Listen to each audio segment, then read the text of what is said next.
Bonjour, bienvenue sur votre chaîne alzheimer-et-alors.com qui facilite votre quotidien avec votre proche atteint de nos troubles neurocognitifs, notamment de la maladie d'Alzheimer à travers l'approche Montessori notamment.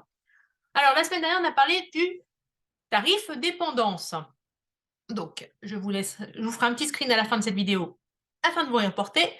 Et donc, on va parler de la deuxième partie puisqu'on était en train de se demander qu'est-ce qu'on paye quand l'EHPAD nous envoie la facture. C'est quoi le prix facturé en EHPAD? Et donc, on avait dit une des composantes, c'est le tarif dépendance. Et donc, l'autre composante, excusez-moi, c'est le prix de l'hébergement, en fait, tout simplement.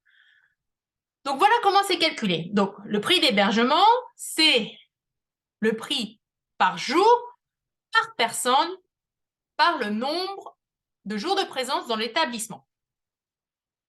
Okay, donc, vous avez un prix fixe qui correspond au prix de l'hébergement par jour. On le multiplie par le nombre de personnes qu'il y a de résidents dans cette chambre, donc par 1, par 2, si c'est un couple, multiplié par le nombre de jours de présence. Et donc, à celui-là, on ajoute du coup le tarif dépendance, donc qui est un prix multiplié par le nombre de jours, par la personne selon son GIR, donc n'oubliez pas, si ce n'est pas le même selon le degré de dépendance, et multiplié par le jour de présence dans l'établissement. Alors, pourquoi vous avez une différence de prix dans les EHPAD? C'est ça aussi, c'est une question qu'on se pose. Alors, des fois on se dit c'est parce que c'est public, parce que c'est privé. Alors en fait, c'est pas seulement ça, non. Le prix est différent parce qu'on a deux cas de figure. On a le cas de figure pour les places qui sont allouées aux personnes qui sont bénéficiaires des aides sociales.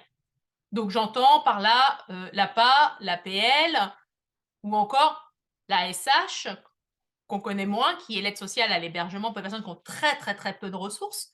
Et donc là, le prix payé, il est fixé par le président du conseil départemental. Excusez-moi.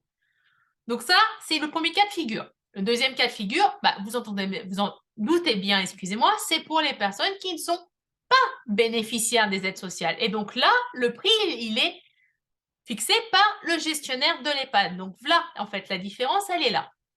Voilà, donc pour ceux et celles qui se poseraient encore des questions à ce sujet, alors n'hésitez pas à poser les questions au gestionnaire de l'EHPAD ou à la maison départementale pour les bénéficiaires d'aide sociale. Vous pouvez également faire appel aux assistantes sociales.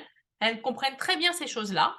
Ou si vous n'en êtes pas encore là et que vous allez placer votre proche, vous pouvez avoir un conseiller dédié qui peut faire la recherche à votre place, la visite, monter les dossiers d'aide et donc vous expliquer les factures aussi.